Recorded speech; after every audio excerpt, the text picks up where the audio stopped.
एक अच्छी हॉरर कहानी में ऐसा क्या होता है जो हमें इतना डरा देती है? आज हम एक ऐसी ही कहानी को समझने की कोशिश करेंगे। एक गर्मी की छुट्टी की कहानी जो देखते ही देखते एक भयानक सपने में बदल गई।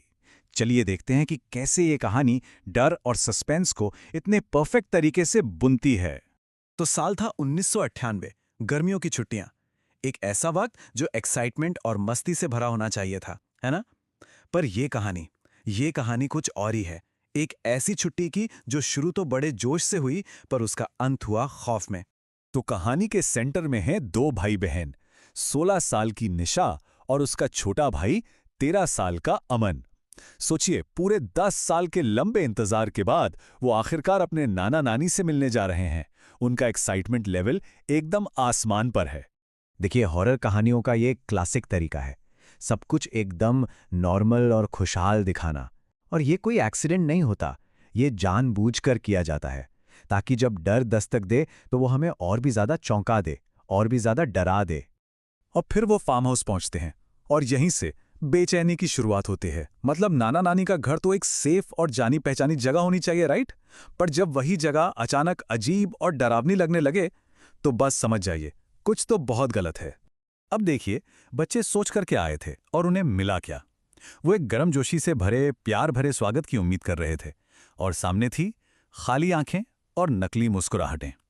इतनी गर्मी में मोटी शॉल और कार में पीछे मुड़कर बस चुपचाप घूरना, ये सब नॉर्मल नहीं था। और फिर बात आती है घर की। ये सिर्फ एक घर नहीं है, ये खुद एक कैरेक्टर है जो अपनी डरावनी कहानी सुना रहा है। पुराना, टूटा फूटा सा बरामदे में एक रॉकिंग चेयर है जो अपने आप हिल रही है, और पूरे घर में एक अजीब सड़ी हुई सी बदबू फैली है। जब बच्चों ने पूछा तो जवाब मिला, गोबर की है। क्या वाकई? तो ये जो हल्की सी बेचैनी थी, ये असली खौफ में कैसे बदलती है? कहानी अब एक के बाद एक रेड फ्लैग्स देना शुरू करती है। चलिए देखते हैं कैसे। ये डर धीरे धीरे बढ़ता है। पहली बात, नाना नानी कभी खाना नहीं खाते, बस मेज पर बैठे रहते हैं। फिर फ्रिज में एक बर्तन मिलता है जिसमें कोई गाढ़ा लाल लिक्विड है। नानी उसे फैमिली रेसिपी कहकर अजीब तरह से हंसती हैं। और फिर आती है नाना जी की चेतावनी, रात में जो भी आवाज आए कमरे से बाहर मत निकलना।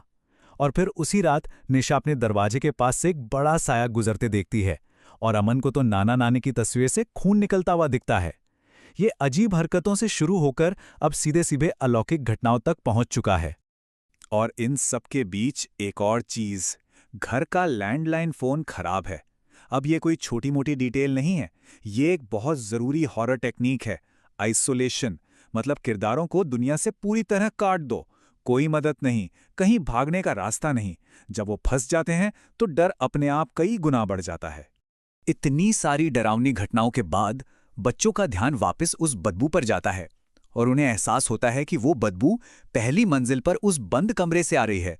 वही कमरा जिसमें जाने के लिए उन्हें सख्ती से मना किया गया था। एक बंद दरवाजा। हॉरर कहानियों में यह हमेशा काम करता है ना?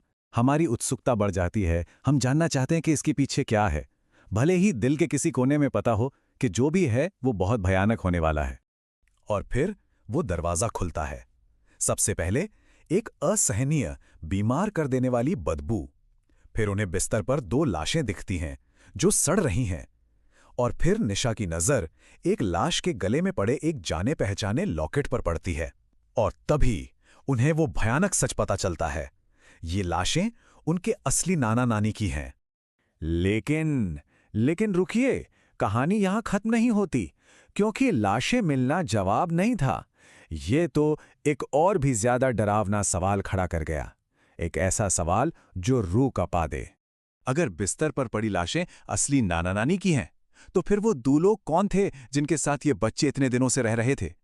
और यही वो सवाल है जिसके साथ कहानी हमें छोड़ जाती है। एक ऐसा सवाल जिसका जवाब शायद हम कभी जानना भी नहीं चाहेंगे। ये एक परफेक्ट क्लिफहैंगर है जो इस कहानी के डर को हमेशा हमारे जहन में जिंदा रखेगा।